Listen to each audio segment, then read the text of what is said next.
전 연인을 살해하고 시신을 유기한 사건, 이른바 청주 실종 여성 살인 사건의 범인 김영우가 오늘 오전 검찰에 송치됐습니다.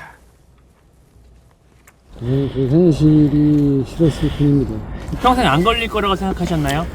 아니요, 그럴 날이 올 거라고 생각을 하고 있었습니다. 자백할 때 어떤 마음이었습니까?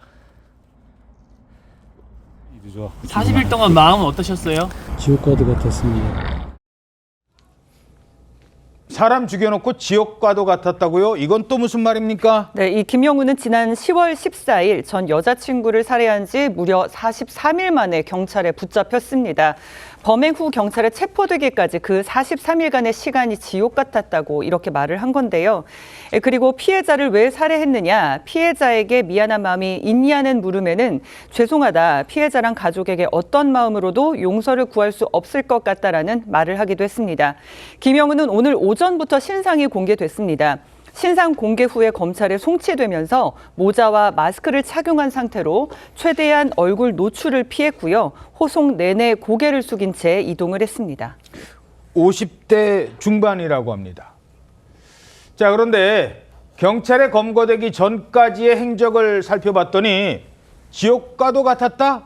이런 주장과는 전혀 다른 모습을 보였다고요? 그렇습니다. 지옥과도 같은 시간이라고 하기에는 김영우가 보여준 행동이 너무나 태연해 보였다는 겁니다. 그러니까 전 연인을 살해한 후에 시신을 자기 차량에 싣고 다니면서 업무를 보는 등 너무나 태연하게 일상생활을 이어갔다는 것인데, 김영우가 전 여자친구의 차에서 말다툼을 벌였다는 겁니다. 말다툼을 한 끝에 전 여자친구를 향해서 흉기를 10여 차례 휘둘러서 살해했습니다. 살해한 이후에 청주와 진천 일대를 돌아다니면서 흉기를 버렸고, 그 다음에 시신을 자신의 차에 옮겨 실은 거예요. 예. 그래서 시신을 태우고 집으로 돌아와서 옷을 갈아입은 다음에 시신이 실린 차량을 몰고 자신이 운영하는 폐수처리 업체로 출근을 했습니다.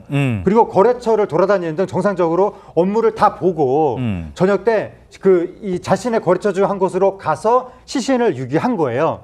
그리고 나서 범행 흔적이 남아있는 피해 여성의 차량도 다른 업체에 숨겨뒀다가 지난달 24일에 충주호에 유기했습니다. 그리고 이제 지금 보시는 이제 영상이 차량을 저렇게 유기한 이후에 홀로 걸어 나오는 모습이 저렇게 포착이 됐는데 상당히 치밀하고 잔혹하면서 냉정해 보이는 모습입니다.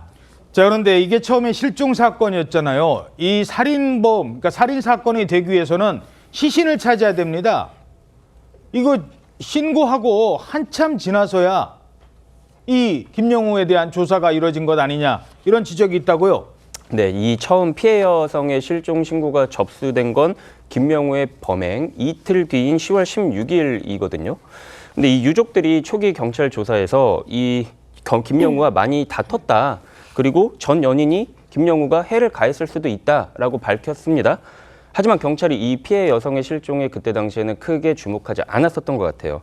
그리고 이 가족들이 용의자로 지목한 김영우를 참고인으로 불러서 조사를 한 것도 예. 신고 접수 3주 뒤였습니다. 3주나 뒤나서? 네. 그리고 이후 경찰 조사에서 이 김영우의 수상한 행적들이 보이자 이제 수사를 하려고 하는데 일대 CCTV 있지 않습니까? 이 예. CCTV의 영상 보안 기간이 만료가 된 거예요. 그래서 시신이 어디 있는지를 한동안 못 찾은 거예요. 네, 애를 먹었던 거죠. 그렇지만 이제 다행히 수색 범위를 이제 확대를 하면서 피해 여성의 SUV 등을 발견을 한 겁니다. 이후 김영우가 차량을 유기하는 장면을 포착해서 긴급 체포를 할 수가 있었는데, 만약에 김영우가 끝까지 범행을 부인하고 이 시신 유기 장소를 진술하지 않았다면 이거는 어떻게 보면 시신이 없는 살인 사건으로 남았을 수도 있는 거예요.